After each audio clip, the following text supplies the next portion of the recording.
Bonjour et bienvenue pour ce webinaire Révélez votre potentiel avec la VAE, un levier puissant pour votre avenir. Je suis ravi aujourd'hui d'accueillir Marjorie qui va pouvoir intervenir avec nous, qui va se présenter plus en amont tout à l'heure. Quant à moi, je suis Patrick et je serai à la fois animateur et à la fois aussi votre référent pour le chat ou pour les questions que vous pourrez avoir au fur et à mesure. Donc, n'hésitez pas à poser toutes les questions que vous souhaitez. Alors, avec ce webinaire, qu'est-ce que l'on souhaite mettre en avant? En fait, l'objectif aujourd'hui, c'est de parler de la VAE, bien sûr, la VAE comme étant un levier pour obtenir un diplôme. On sait bien comment ça marche, la VAE, et quels sont les enjeux derrière, mais aussi un levier extrêmement important quant à son évolution, à la fois personnelle, à la fois professionnelle. C'est un vrai parcours, hein, la VAE, c'est pas quelque chose qui se fait de manière aussi simple qu'on pourrait le croire. Et du coup, en quoi ça peut modifier notre parcours, en quoi ça peut dynamiser sa carrière, en quoi ça peut permettre une évolution professionnelle, et pas que, personnelle également, parce que ça fait du bien, parce que c'est assez chouette d'obtenir aussi un diplôme de cette façon-là, et en quoi ça peut nous aider. Alors, voilà, l'objectif, hein, vraiment, c'est bien ça, hein, un outil stratégique, propulseur de carrière, une opportunité de transformation personnelle et professionnelle. C'est vraiment ça qu'on va chercher aujourd'hui. Donc, on en a parlé tout à l'heure, à l'instant d'ailleurs. L'évolution professionnelle, ça permet d'obtenir un diplôme sans pour autant nécessairement retourner en formation, dans la mesure où on valide l'entièreté de sa VAE. Si jamais on valide de manière partielle, peut-être qu'on pourra retourner en formation ou refaire une VAE pour obtenir la partie manquante. La valorisation des acquis, c'est aussi explorer des stratégies pour faire reconnaître ses compétences et évoluer professionnellement. Alors, pas seulement parce que j'ai un diplôme, c'est aussi une manière de faire reconnaître ses compétences, de faire valoir son parcours, de faire valoir ce que j'ai appris au fur et à mesure de ma carrière professionnelle. Et puis, ça permet de dynamiser sa carrière, on en parlait à l'instant. Alors, qui nous sommes? Moi, je suis le dirigeant de Ludispirit, et Ludispirit, c'est une entreprise qui fait de la formation autour de la question du bilan de compétences, de la VE notamment, du outplacement, et puis en fait, en gros, tout ce qui va tourner autour de l'accompagnement. Et on a une particularité très forte, c'est qu'on travaille autour de supports tels que le livre, la BD, le jeu, les mises en situation pour amener des concepts de formation. Alors évidemment, sur la VAE, c'est aussi un apport mutuel, puisqu'on va mettre en exergue et valoriser les expériences des personnes que l'on va accompagner. Donc ça va se passer un petit peu de manière différente. On a quelques convictions très très fortes qui sont partagées par le réseau que vous voyez en dessous, c'est-à-dire Business Créa, Déclic Spirit, Ludispirit, Vast RH et Carrière RH, où nous sommes sur de l'accompagnement humain. On travaille avec un réseau de partenaires pour déployer en fait les différentes activités que l'on va mettre et mettre en exergue finalement que tout est possible, que on a un objectif que la liberté permet d'avancer professionnellement. Le changement est une opportunité. Réussir, cela s'apprend, et l'action comme moteur de la réussite. Donc, c'est extrêmement important pour nous d'être dans cet accompagnement-là. Je vous le disais à l'instant, donc je suis le dirigeant de Ludispirit et je suis accompagné aujourd'hui de Marjorie qui va pouvoir se présenter de manière un peu plus concrète. Bonjour à tous, ravie de vous accueillir dans ce webinaire. Donc oui, Marjorie Suire, je suis consultante VAE, ce qu'on appelle maintenant une AAP, et je fais également du bilan de compétences, et je tiens toujours à préciser que moi-même, j'ai été une candidate VAE, je sais ce que ça implique, et en bon, en difficile, mais aussi surtout en bénéfice. Et j'ai obtenu une licence professionnelle et j'accompagne avec beaucoup de plaisir tous les candidats qui ont des objectifs de valider un diplôme, mais bien d'autres choses en plus. Alors, en complément, tu es également référente VAE au sein de Ludispirit. Des autres consultants, effectivement, oui. Je suis là pour les aider sur la méthodologie et tous les conseils que je peux leur apporter par mon expérience de la VAE. Et tu formes également des futurs AAP. Exactement. Alors, quand on parle d'évolution professionnelle, on dit qu'on ne retourne pas en formation, finalement. Eh bien, ça veut dire quoi? En fait, on apprend à dynamiser sa carrière, c'est bien, mais qu'est-ce que ça veut dire? En quoi c'est engageant? Déjà, juste pour redéfinir ce que c'est que la VAE, vraiment, en quoi c'est quelque chose, en quoi c'est un parcours? Est-ce que tu peux nous expliquer ça? Alors, c'est un parcours parce qu'il y a différentes étapes. En général, on contacte d'abord le candidat pour vérifier qu'il a bien conscience de ce que ça implique. Parce que j'ai souvent tendance à dire qu'un parcours VAE, c'est plutôt un marathon qu'un 5 km. Pour ceux qui sont liés à la course à pied, ils comprendront. Ça demande du temps, ça demande de l'énergie. On doit passer la première étape qui est déjà de cibler le diplôme. Ensuite, on doit obtenir la recevabilité qui s'appelle maintenant la faisabilité, ça de la part du certificateur. Le certificateur étant celui qui va vous recevoir le jour de l'oral, qui va organiser votre jury. Et donc, il faut son OK pour démarrer le parcours VAE. Ensuite, on attaque la grosse partie de la rédaction qui prend du temps sur plusieurs mois, à moins vraiment de faire ça 24 heures sur 24. On n'a pas trop le choix que d'étaler ça sur plusieurs semaines, voire plusieurs mois. Et puis, la dernière étape, pas la moindre, qui est le passage à l'oral devant le jury. Donc, tout ça, ce sont les différentes étapes du parcours VAE. Alors, ça prend combien de temps, tout ça? Alors, si quelqu'un vraiment est très, très motivé, on peut faire ça en quelques mois, je dirais 4-5 mois.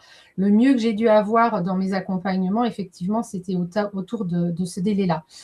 Maintenant, il y a des délais que l'on ne maîtrise pas. Le retour du certificateur, il a jusqu'à 2 mois pour nous répondre, nous donner le OK ou pas, comme quoi le candidat peut prétendre à ce diplôme. Et puis, une fois que le dossier de validation, donc le dossier de rédaction, celui le candidat a rédigé, est déposé, il arrive qu'on doive attendre un certain temps pour passer devant le jury. Donc, en moyenne, on parle souvent de presque 1 an entre le tout début d'un accompagnement VAE et le passage à l'oral du candidat. Alors, c'est un petit peu antinomique, hein, parce que on sait que la réforme de la VAE, la réforme REVA, en fait, était orientée sur un passage en jury très rapide. On parlait de 6 à 8 mois et prioritairement 6 mois au départ. Hein. Alors oui, c'est un vœu qui est, pourquoi pas, on aimerait tous, je pense, que ce soit plus rapide, mais avec l'expérience que j'ai et le recul, il y a quand même des étapes qui se sont accélérées. On parlait quelquefois avant de parcours VAE sur 2 ans. Donc là, c'était vraiment très long. Maintenant, avec l'implication du candidat et des réponses dans des délais corrects de la part des certificateurs, que ce soit pour la recevabilité, qu'on appelle également la faisabilité, ou la convocation à l'oral, on peut être sur une dizaine de mois, on va dire. D'accord. Alors, si on revient sur l'objet de la VAE et le parcours que ça représente en fait pour le bénéficiaire, finalement, ça implique beaucoup de modifications de son quotidien, ça implique des gestions avec l'entourage un petit peu différentes, hein, parce qu'on a du travail, parce que c'est lourd, parce que c'est quelque chose d'impliquant. Et pourquoi? Parce que, en fait, finalement, on va travailler à valoriser l'expérience terrain et le formaliser vraiment à l'écrit, en fait, de dire, ben voilà, mon expérience, c'est ça, et en quoi c'est en adéquation avec le référentiel métier. Et c'est pas forcément évident de mettre ça en avant, c'est pour ça que ça demande du temps, on en parlait à l'instant, mais c'est aussi pour ça que ça demande beaucoup d'implication. Et en quoi, finalement, cette implication peut être un booster de carrière. Pourquoi tout ce parcours, finalement, peut être un booster, peut être valorisant et peut nous amener, en fait, à repenser, finalement, la stratégie de la VAE, pas seulement comme l'acquisition d'un diplôme, même si c'est extrêmement important, mais aussi comme quelque chose qui va nous permettre d'évoluer à la fois personnellement et à la fois professionnellement. Effectivement, hein, le parcours VAE, c'est vraiment du temps, de l'énergie, mais justement, dans ce temps-là et dans cette énergie-là qu'on met, il faut mettre tout à plat. Donc, non seulement on continue à travailler en même temps, on est dans l'action, mais on est en introspection aussi sur toute la réflexion de ce que l'on a fait et de ce que l'on fait.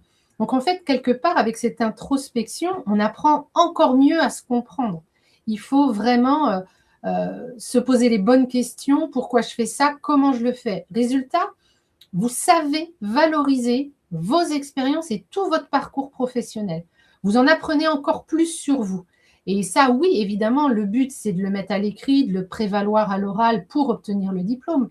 Mais forcément, même tous les jours ou face à un potentiel recruteur, vous allez savoir parler de vous, de vos compétences acquises, de vos savoir-être, de vos savoir-faire. Et ça, c'est essentiel. Ça veut dire aussi que finalement, on apprend à mettre des mots sur des choses qu'on ne soupçonnait pas ou on n'imaginait même pas qu'on savait faire ce genre de choses-là et qu'on avait ces compétences-là, c'est ça? Tout à fait. On fait souvent notre métier, quand on le maîtrise bien, en plus, souvent on va avoir des automatismes. On a appris, on a compris pourquoi on faisait les choses, mais après, c'est devenu, entre guillemets, dans notre routine, ce qui n'empêche pas de bien faire les choses, mais on le maîtrise. Et quand on commence à dire, mais pourquoi vous faites ça? Dans quel but? Et comment? Et détaillez-moi. En fait, ça oblige vraiment le candidat à poser des mots et à réfléchir en profondeur à ce qu'il fait et à ce qu'il sait faire.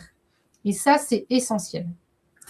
Donc en fait, finalement, même dans une évolution professionnelle au sein d'une entreprise ou pour bouger ailleurs, pour postuler et autres, on apprend à argumenter, on apprend à être smart, à être star, en fait, c'est ça?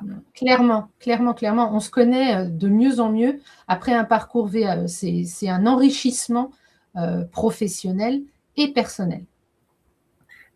Mais en fait, on parle de savoir-être, de compétences, d'expérience, de savoir-faire. Mais quels autres impacts ça peut avoir, en fait, tout ce parcours-là? Alors, il y en a plein par rapport, déjà, vous allez vous-même transformer votre image puisque vous allez apprendre à vous connaître, vous allez vous rendre compte de tout ce que vous avez fait. J'ai souvent des candidats qui me disent « je ne pensais pas écrire autant de pages, je ne pensais pas savoir faire autant de choses, avoir acquis autant de connaissances, de vocabulaire ». Donc, c'est vraiment une prise de conscience. Hein. Ça transforme l'image qu'on a de soi-même. Donc, c'est toujours bon d'avoir confiance en soi. Ça peut bousculer un peu l'entourage parce que du coup, la personne, elle change d'une certaine manière, mais ça peut changer le regard aussi des autres. Donc, c'est positif. On se dit, ah oui, cette personne-là, quand même, elle s'est impliquée, elle a travaillé pendant des mois. Je suis fière de mon mari, je suis fière de ma femme, de mon conjoint, de ma conjointe. Enfin, c'est vraiment… Et les enfants, hein, il y a des enfants qui souvent sont très fiers de leurs parents quand ils obtiennent un diplôme alors qu'eux sont encore à l'école. Donc, c'est vraiment une image pour notre entourage, pour nous-mêmes. Et puis, dites-vous bien aussi, hein, face à un recruteur ou face à votre entreprise, dans votre entreprise, eh bien, quelquefois, il y a des personnes qui disent « Ah oui, quand même, elle s'est challengée, il s'est bousculé dans son quotidien, il s'est mis, entre guillemets, un petit peu en danger, comme on parle de sortir de sa zone de confort, et il a obtenu un diplôme ou elle a validé un diplôme. » Et ça change le regard des recruteurs. Quelqu'un qui va oser, qui va se challenger, quoi de mieux pour une entreprise?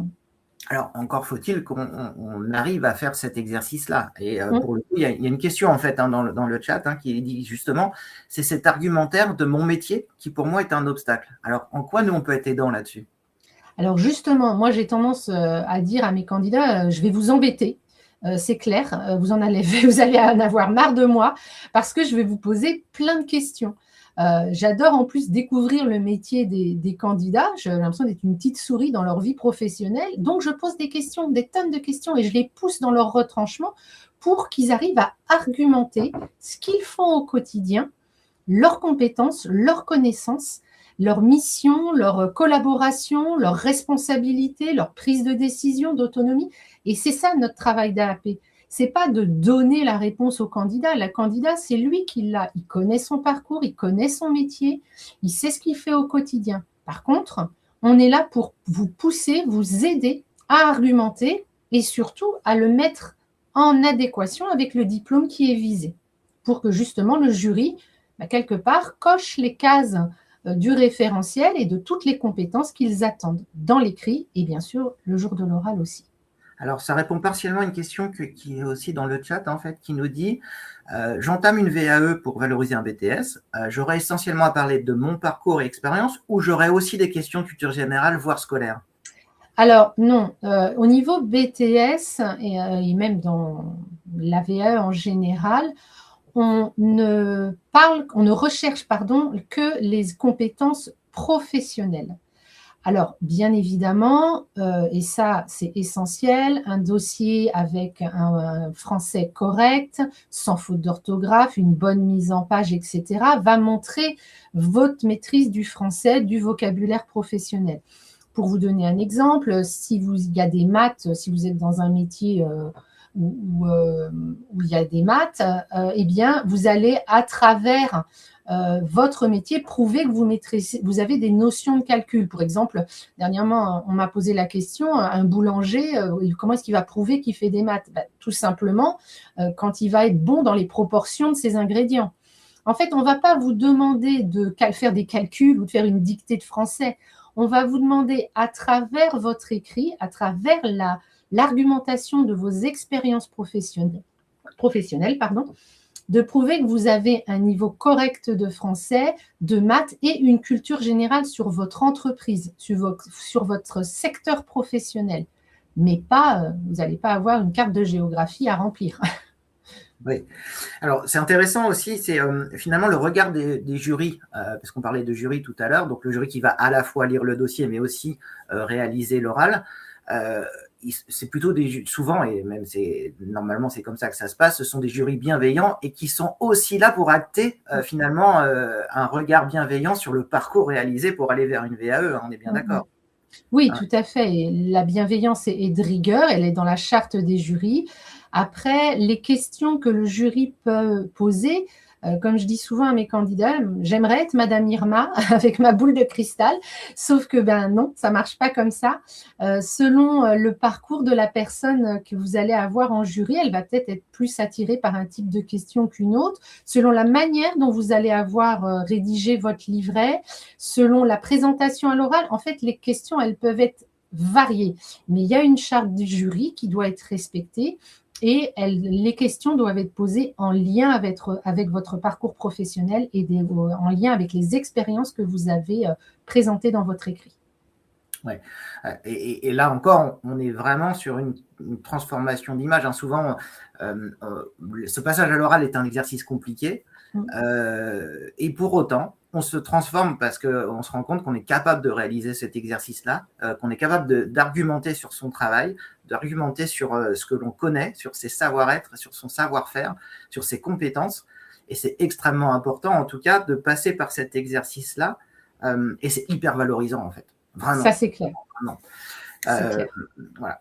Alors, j'ai une question. Alors, je souhaite valider une licence RH et je souhaite connaître les attentes du référentiel. Bon, là, ça va être un peu large pour aujourd'hui. Ce que je propose là, c'est que je mets dans le chat tout de suite pour cette personne notre contact mail et qu'elle nous envoie un mail et on va reprendre contact avec plaisir avec elle pour pouvoir évoquer ce sujet-là de manière plus approfondie. Il y a pas de voilà, parce que l'étude d'un référentiel avec un candidat sur un diplôme bien précis, ça s'appelle un diagnostic, ça prend du temps et voilà, on ne va pas pouvoir consacrer ce temps-là maintenant. Alors, on parle de dynamisation de carrière avec la VAE. Pourquoi? Comment ça se fait? Alors oui, ça dynamise non seulement pour tout ce qu'on a dit avant, parce que vous avez confiance en vous, vous avez la capacité de montrer de vous vendre, entre guillemets, de parler de votre parcours, de parler de vos compétences.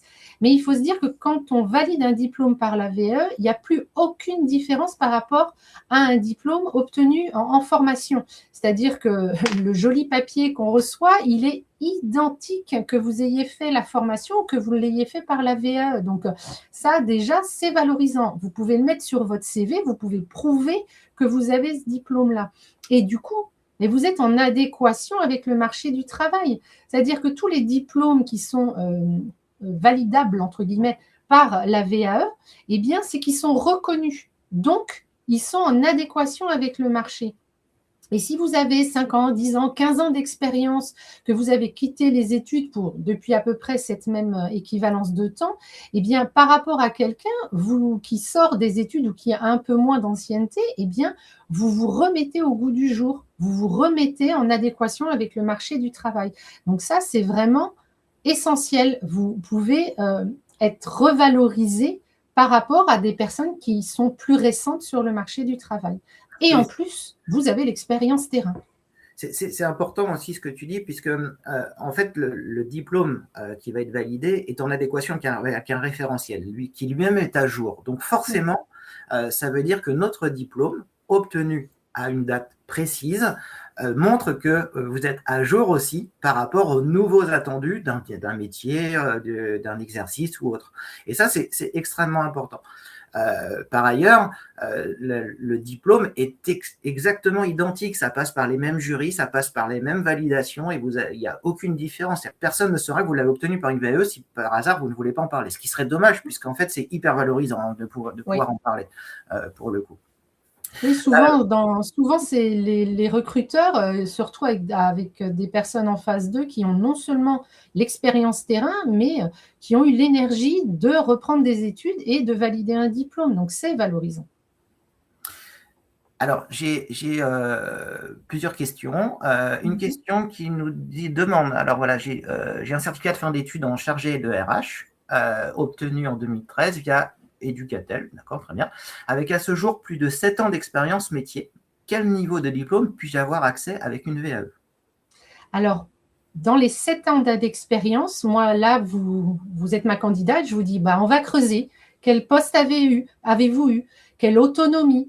Quelle prise de décision? Quelle responsabilité avez-vous eu? Et en fonction de vos réponses, en fonction des différentes missions que vous avez eues pendant ces 7 années d'expérience, on va le comparer aux exigences du diplôme, de différents diplômes. Moi, ça m'arrive d'avoir un échange, une discussion. Je demande souvent les CV, mais plein d'autres informations aux candidats que j'accompagne. Et par exemple, je leur dis, on va étudier ensemble. Vous avez le niveau bac pro, mais est-ce que le BTS, on peut se permettre de le prétendre parce que votre expérience… Et en fait, on peut très bien, dans un premier temps, étudier sur 2, voire même 3 niveaux de diplôme et vérifier lequel est le plus en adéquation. Il ne faut pas se sous-estimer, il ne faut pas se surestimer, il faut trouver le diplôme qui est en adéquation réelle avec l'expérience vécue. Parce que de toute façon, sinon, se surestimer, ça va on se met soi-même, en difficulté pour l'écriture et également à l'oral, et il y a un risque de validation partielle. Si on se sous-estime, c'est quand même un peu dommage parce que autant viser à la bonne hauteur et obtenir le diplôme qui nous correspond et qui est en adéquation avec nos expériences professionnelles. Mais c'est extrêmement important ce que tu dis, parce qu'en fait, des fois, on se sous-estime. Et à titre d'exemple, il n'y a pas très longtemps, on a un certificateur qui a répondu à la demande sur un dossier de faisabilité pour un candidat en disant « mais on ne comprend pas, vous demandez tel diplôme, et pour autant, on pense que vous pourriez prétendre au diplôme supérieur, donc pourquoi n'y allez-vous pas ?» Et donc ça, c'est plutôt intéressant aussi de se dire « mais mince, ne vous sous-estimez pas, allez jusqu'au bout de la démarche. » Parce que c'est important. Alors, il ne faut pas non plus se surestimer, parce que là, du coup, on va se tromper aussi dans la validation et on risque de ne pas valider. Mais c'est important, en tout cas, de réfléchir à cette question-là. Donc, voilà, pour la dame qui nous pose la question, en fait, sur à quel niveau elle peut prétendre, il faut en discuter, il faut se poser, c'est vraiment important. De même, on a une question aussi, je suis agent de la fonction publique et j'aimerais connaître la liste des diplômes possibles pour une VAE niveau BTS. Oh là là, la question est très, très, très large. Donc, je propose également de nous contacter via le mail que je vous ai mis dans le chat. Et puis, pas de souci, on reprend contact avec vous et on discute de manière plus large avec ça sur ces sujets-là. Aucun problème, de manière très, très, très personnelle. Ce sera avec plaisir. Voilà, et il y a quelqu'un qui nous répond exactement comme vous venez de le dire, je me suis toujours sous-estimé. Voilà. Et bien, justement, la VAE, ça permet de reprendre confiance en soi. C'est ça devrait être marqué sur le diplôme. Reprise de confiance. Oui, c'est ça. Et là aussi, c'est vraiment important. Reprise de confiance et dynamisation de carrière. Vraiment, c'est vraiment un levier hyper important parce que prendre la VAE comme étant une démarche administrative obligatoire parce que sinon je risque de perdre mon boulot, parce que sinon je ne suis pas en adéquation avec les attendus réglementaires de taux d'encadrement de je ne sais pas quel truc, etc., etc. Ça devient une contrainte. Et là, ça devient compliqué de réaliser sa VAE. Par contre, faites-le pour vous, vraiment. Que ce soit vraiment un parcours de réussite pour vous qui soit hyper valorisant. Ça, c'est important, vraiment. Et ça permet quoi? Des compétences reconnues, une plus grande légitimité. On peut bénéficier de promotions internes aussi, parce que d'un seul coup, mince, en fait, cette personne-là, elle sait faire tout ça. Oui, elle a le diplôme maintenant. Donc, c'est important. Et puis, les chances de mobilité. Des fois, on peut prétendre à d'autres postes dans d'autres entreprises et on n'a pas le diplôme. Et c'est freinant vis-à-vis d'un recruteur, vis-à-vis de… Donc là, la VAE, c'est aussi un parcours qui permet de dire « Ah, non seulement elle a l'expérience, mais en plus elle a le diplôme. Ce qui est le contraire d'un jeune qui arrive sur le marché du travail, qui vient d'obtenir le diplôme, mais il n'a pas encore l'expérience. Et donc vous imaginez la différence que vous faites sur le marché du travail. Expérience plus diplôme. Oui, tout à fait. Et un diplôme extrêmement récent pour le coup. Moi, j'ai une candidate là qui a validé le diplôme de moniteur éducateur il y a un mois et demi à peu près. 15 jours après, elle passait un entretien et elle a obtenu un poste dans une autre structure.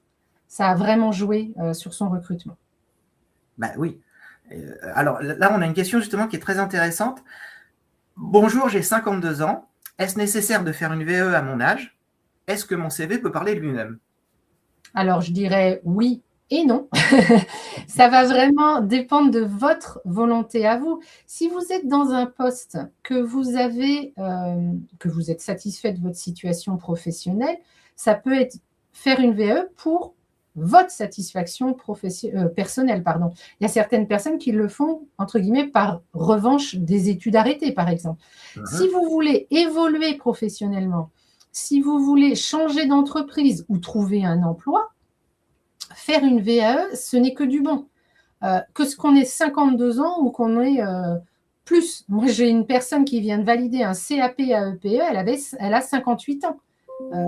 Et elle a gagné en confiance en elle, en fierté et en valorisation auprès de son entreprise. Juste derrière, on lui a proposé plus d'heures dans la structure dans laquelle elle travaille. Donc, c'est vraiment ce que vous voulez faire de votre parcours professionnel. C'est plus ça la question. Il y a aussi la question de la reconnaissance et de la légitimité au sein de son entreprise. À 52 ans, alors moi j'en fais partie, hein, on est dans les mêmes âges, effectivement, on peut se poser la question, mais les jeunes qui arrivent sur le marché du travail, qui sont dans la même entreprise que moi, ils sont plus performants sur certains sujets, ils connaissent mieux l'informatique, ils connaissent mieux ci, ils connaissent mieux ça et tout ça. Et bien peut-être que finalement ce passage par la VAE va me remettre au niveau et va me rendre encore plus légitime vis-à-vis de toutes ces personnes-là, qui sont également légitimes, bien sûr, mais ça va me permettre, en tout cas, de me sentir à ma place et de ne pas ce qu'on appelle le syndrome de l'imposteur au sein de l'entreprise, et ça, c'est extrêmement important. Si j'en ai pas besoin, j'ai envie de dire que la VAE, c'est pas forcément une nécessité non plus. Alors, le monsieur nous précise qu'il est en train d'être licencié. Donc, effectivement, ça peut être à étudier en tous les cas. C'est vraiment du cas par cas. Hein. Je ne peux pas me permettre de vous répondre précisément, je n'ai pas assez d'éléments. Je serais ravie d'échanger avec vous. Mais voilà, c'est du cas par cas, mais dans le cas d'un arrêt de travail, d'un changement peut-être un peu brusque de parcours professionnel, la VAE peut être une solution. Et je vois aussi qu'on a une question qui est un bilan de compétences est-il nécessaire pour démarrer? Alors, oui et non, encore une fois. Ça va vraiment dépendre de votre parcours. Le bilan de compétences peut être un bon démarrage. On a souvent des candidats qui font un bilan de compétences et derrière, ils engagent une VAE parce que, eh bien, ils visent un autre niveau de poste ou ils visent une reconversion ou une rentrée en formation. Donc, oui. Mais ce n'est pas obligatoire. Moi, j'ai accompagné plein de personnes en VAE qui n'avaient pas fait de bilan de compétences pour autant. Alors, le bilan de compétences peut être aussi un moyen de mettre en exergue la nécessité d'une VAE, ce qu'on n'avait pas visualisé au préalable. Par contre, si je sais déjà que je veux faire une VAE, le bilan de compétences n'est pas forcément une nécessité. Voilà, je veux vraiment refaire le pendant. Donc ça, c'est important. Et puis, vous avez d'autres leviers qui sont les entretiens professionnels, normalement, qui permettent de se poser la question du bilan de compétences, de la VAE et ou de la formation. Donc, c'est extrêmement important sur ces sujets-là. Donc, encore une fois, n'hésitez pas à nous contacter via mail et on prendra un plaisir vraiment à vous recontacter et à échanger de manière plus approfondie avec chacun d'entre vous. Laissez-nous bien votre numéro de téléphone parce que quelquefois, les adresses mail passent dans les spams. Donc, n'hésitez pas à nous laisser un contact téléphone surtout. Alors, en synthèse, pour le coup, la VAE, ça permet quoi exactement, Marjorie? Alors, évidemment, de viser et d'obtenir un diplôme quand on obtient la validation totale. Ça permet ensuite de se regarder autrement grandir, se voir avec un nouveau regard professionnel. Donc, on gagne forcément en confiance en soi. On a de la reconnaissance de notre entourage, de nos collègues, de la hiérarchie, des potentiels recruteurs. Et tout au long de votre accompagnement VAE, vous allez monter en compétences à tous les niveaux, personnel, professionnel, en facilité d'expression écrite, en facilité d'expression orale. Alors, c'est important, en fait, ce sujet-là. Et aujourd'hui, ce qu'on a souhaité, vraiment, c'est faire un pas de côté, finalement, sur la VAE et pas dire que c'est juste un moyen d'obtention de diplôme. Oui, c'est ça. Mais c'est aussi plein d'autres choses qui sont hyper valorisantes. Je vais répondre à 2 dernières questions. La première, c'est est-ce que le replay sera visionnable et quand? Oui, bien sûr qu'il sera visionnable sur la plateforme Webikeo ou sur notre site internet ludispirit.fr. Et à partir de quand? À partir de cet après-midi, hein, vraiment, ça va être là, tout de suite, ça va être mis à jour. Une dernière question, à quel moment opter pour une VAE et pour faire un bilan de compétences? Alors, la question du bilan de compétences, c'est vraiment... en fait, je dis toujours sur un bilan de compétences, je ne vais pas vous garantir que vous allez trouver le métier de vos rêves, ça j'en sais rien. Par contre, ce que je vais garantir, c'est que vous vous connaîtrez mieux, vous saurez ce que vous ne voulez plus. Et à partir du moment où on sait ce qu'on ne veut plus, on sait aussi ce qu'on veut. Et peut-être que la VAE, c'est un levier, c'est quelque chose qui va venir ensuite. Par contre, si d'ores et déjà, vous savez déjà où vous voulez vous orienter, comment vous voulez le faire, à ce moment-là, la VAE est le bon moment. Voilà, je vais ajuster de cette façon-là. Voilà, encore une question. Organisez-vous des formations à distance sur mesure pour des personnes qui veulent devenir accompagnateurs? Nous sommes aux Antilles, donc présentiel impossible. La réponse est oui, nous faisons ça, il n'y a aucun problème. Là encore, vous pouvez nous contacter via mail ou sur notre site internet ludispirit.fr. Moi, je veux bien aller aux Antilles pour former la dame, il n'y a pas de problème. Mais je serais ravie de l'accueillir à la prochaine formation en distanciel. Donc, il n'y a pas de souci et on sera ravis d'accueillir aussi de nouveaux AAP aux Antilles dans notre réseau avec grand plaisir. Merci à tous en tout cas, on vous souhaite une bonne fin de journée et puis merci également pour votre présence et vos questions très intéressantes. Merci bien. Merci à tout le monde, au plaisir d'échanger avec chacun d'entre vous. À bientôt, au revoir. Au revoir.